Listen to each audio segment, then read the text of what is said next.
ดรถแล้วนะดังนะ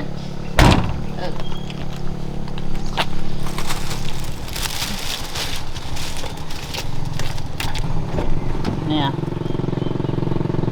ดูเขานั่งอ่ะเขากิน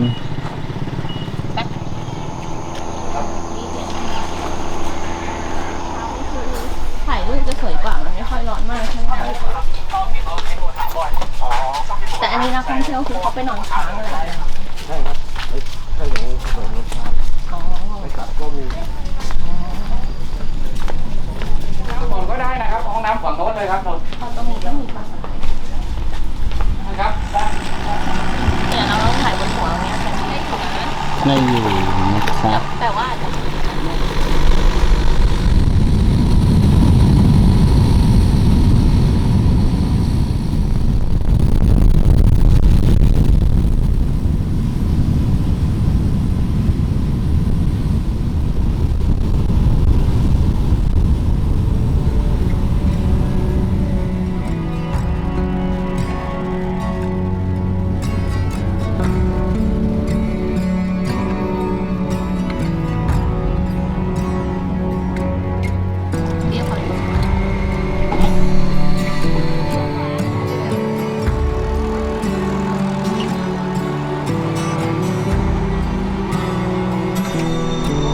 วันนี้เราอยู่ได้ถึงกี่โมงคะ